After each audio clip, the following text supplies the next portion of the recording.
Hello everyone, welcome to biology achievers. My name is Simi Singh. आज का जो हमारा वीडियो है उसमें हम फ्रॉग का nervous system, control and coordination system जो है उसके बारे में डील करने वाले हैं। इससे पहले हमने 3-4 सिस्टम्स जो हैं वो पढ़ लिए हैं। अगर यदि वो वीडियो नहीं देखे हैं तो मेरे चैनल पर जाकर उनके बारे में ज़रूर पढ़ें।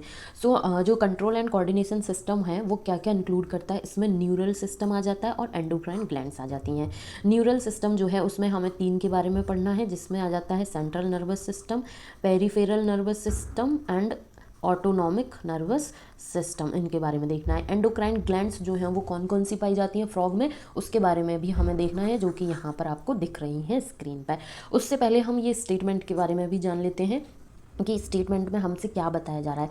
तो इसमें बताया गया है कि the chemical coordination of various organs of the body is achieved by the hormones which are secreted by endocrine glands. ठीक है, तो जो बॉडी में विभिन्न ऑर्गन्स होते हैं, वेरियस ऑर्गन्स होते हैं, उनमें केमिकल कोऑर्डिनेशन कैसे होता है, तो वो हार्मोन की हेल्प से होता है। और हार्मोन कहाँ से सिक्रीट हो रहे हैं? एंडोक्राइन ग्लैंड से। अब देखते हैं कि फ्रॉग में कौन कौन सी एंडोक्राइन ग्लैंड्स जो हैं वो पाई जाती हैं। सो फ्रॉग में टोटल 8 एंडोक्राइन ग्लैंड पाई जाती हैं, जिसमें आ जाती है pituitary gland, thyroid, parathyroid, thymus, pineal body, pancreatic islets, adrenals and gonads. ये 8 एंडोक्राइन ग्लैंड्स जो हैं वो फ्रॉग में पाई जाती हैं। इसमें ये क्या है, थायराइड जो है ये एक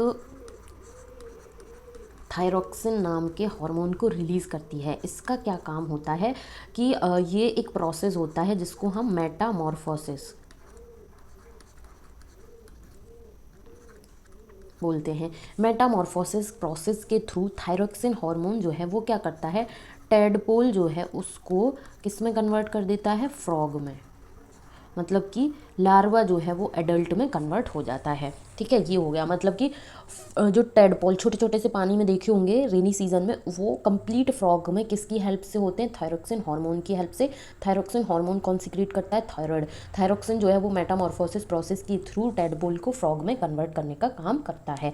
तो ये एक पार्ट हमने देख लिया एंडोक्राइन ग्लैंड्स का। अब उसके बाद हम चलते हैं फ्रॉग के नर्वस सिस्टम, न्यूरल सिस्टम जो है उस पर। तो इसमें हमें 3 के बारे में पढ़ना था, जिसमें आ जाता है central nervous system, peripheral, autonomic.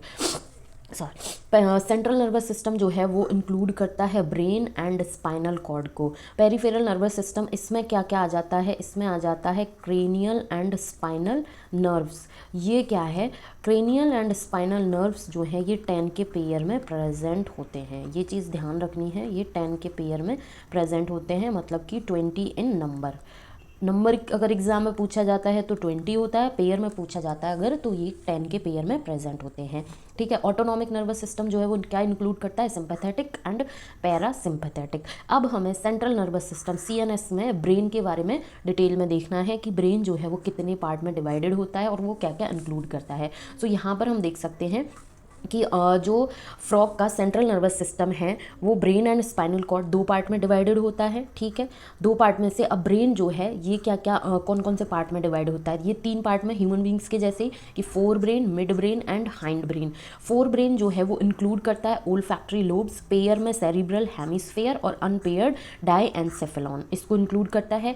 ठीक है, मिड ब्रेन जो है ये क्या है? इसमें पेयर में ऑप्टिक लोब्स जो है वो पाई जाती हैं। हाइंड ब्रेन जो है वो सेरिबेलम एंड मेड्यूला ऑब्लेंगेटा जो है इसको इंक्लूड करता है। अब मेड्यूला ऑब्लेंगेटा जो है ये क्या बनाता है? ये स्पाइनल कॉर्ड को कंटिन्यू करता है। कैसे करता है कि हाइंड ब्रेन वाले रीजन से मेड्यूला ऑब्लेंगेटा जो है वो एक स्ट्रक्चर के थ्रू पास होता है जिसको हम फोरामेन मैग्नम के नाम से जानते हैं, और स्पाइनल कॉर्ड में कंटिन्यू ये होता है। कहने का मतलब ये हो गया कि जो नेक वाला रीजन है वहाँ पर एक होल जैसा स्ट्रक्चर होगा, वहाँ से मेड्यूला ऑब्लेंगेटा इस होल वाले स्ट्रक्चर से पास आउट होगा और स्पाइनल कॉर्ड में ये कंटिन्यू हो जाएगा। मतलब कि जो हमारा पीठ वाला रीजन है, बैक वाला रीजन है, उसमें हमें एक लाइन सी पता चलती है। तो जो उसमें बोनी स्ट्रक्चर होता है उसको हम वर्टिब्रल कॉलम बोलते हैं। उस वर्टिब्रल कॉलम से एक पूंछ जैसा स्ट्रक्चर जो है वो कंटिन्यू होता है जिसको हम स्पाइनल कॉर्ड बोलते हैं। और गर्दन वाला जो नेक वाला रीजन है वहाँ पर क्या होता है? एक होल जैसा स्ट्रक्चर होता है जिससे ये कंटिन्यू होता है।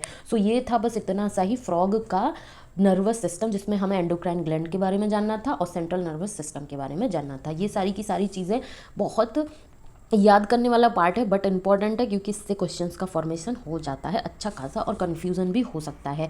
इसके बाद थोड़ी सी और इन्फॉर्मेशन दी हुई थी रिप्रोडक्टिव सिस्टम पर जाने से पहले, कि जो फ्रॉग है उसमें डिफरेंट टाइप के सेंस ऑर्गन्स पाए जाते हैं, ठीक है। जैसे ह्यूमन बींग्स में टच के लिए, टेस्ट के लिए, सुनने के लिए, देखने के लिए, ठीक है, स्मेल के लिए, इतने सारे सेंस ऑर्गन्स पाए जाते हैं, वैसे ही फ्रॉग में भी डिफरेंट सेंस ऑर्गन्स पाए जाते हैं। कौन कौन से? जैसे कि टच के लिए सेंसरी पैपिली प्रेजेंट होती हैं इसमें। टेस्ट के लिए इसमें टेस्ट बर्ड्स जो हैं वो पाए जाते हैं। स्मेल के लिए नेजल एपिथीलियम पाया जाता है। विजन के लिए इसमें आईज जो हैं वो पाई जाती हैं। हियरिंग, सुनने के लिए इसमें टिम्पेनम विद इंटरनल ईयर्स पाए जाते हैं। यहाँ पर ये स्ट्रक्चर मैंने इसलिए दिया हुआ है कि जो ह्यूमन बींग्स का ईयर होता है कुछ इस तरीके से बाहर की तरफ जो रहता है, ठीक है, एक्सटर्नल ईयर जो हम में पाया जाता है वैसा फ्रॉग में नहीं पाया जाता। जो हमारे कान का पर्दा होता है टिम्पेनम, जिससे हम सुनते हैं, वो स्ट्रक्चर सिर्फ और सिर्फ फ्रॉग में पाया जाता है। एक्सटर्नल ईयर जो है वो फ्रॉग में नहीं पाया जाता। अब इतने सारे डिफरेंट सेंस ऑर्गन्स हैं, इनमें से सिर्फ ईयर एंड आई, आँख और कान जो है ये क्या है, वेल ऑर्गेनाइज्ड स्ट्रक्चर होते हैं। बाकी के रेस्ट आर सेल्यूलर एग्रीगेशन। बाकी के जैसे कि स्मेल के लिए नेजल एपिथीलियम है, टेस्ट के लिए टेस्ट बर्ड्स हैं, टच के लिए सेंसरी पैपिली, ये सारे के सारे क्या होते हैं, ये सेल्यूलर एग्रीगेशंस होते हैं, मतलब कि सेल्स का मास होता है, सेल का गुच्छा होता है। उसके बाद एक और इम्पॉर्टेंट इन्फॉर्मेशन है कि जो ईयर है, ठीक है, वो क्या है, ये एक ऐसा ऑर्गन है जो कि हियरिंग में तो हेल्प इंपॉर्टेंट रोल प्ले करता है, साथ ही साथ ये बैलेंसिंग मतलब कि इक्विलिब्रियम का जो प्रोसेस होता है उसमें भी ये इंपॉर्टेंट रोल प्ले करता है। तो यहाँ पर हमें ध्यान रखना है कि वेल ऑर्गेनाइज्ड स्ट्रक्चर कौन कौन से हैं, आई एंड ईयर, ठीक है। ईयर जो है वो हियरिंग एंड बैलेंसिंग इक्विलिब्रियम में भी इंपॉर्टेंट रोल प्ले करता है, ठीक है। ये सारे के सारे सेंस ऑर्गन्स के बारे में हमें ध्यान रखना है। यहीं पर हमारा हो जाता है nervous system with sense organs. इसके बाद सिर्फ और सिर्फ एक सिस्टम बचता है जो कि है रिप्रोडक्टिव सिस्टम फ्रॉग का, जो कि हम नेक्स्ट वीडियो में डील करने वाले हैं। अगर यदि इतने सिस्टम में कहीं पर भी कोई कन्फ्यूज़न है तो प्लीज़ कमेंट सेशन में ज़रूर कमेंट करें, वीडियो को लाइक करें, अपने फ्रेंड्स के साथ शेयर करें और चैनल को भी ज़रूर सब्सक्राइब करें। Thank you so much for watching.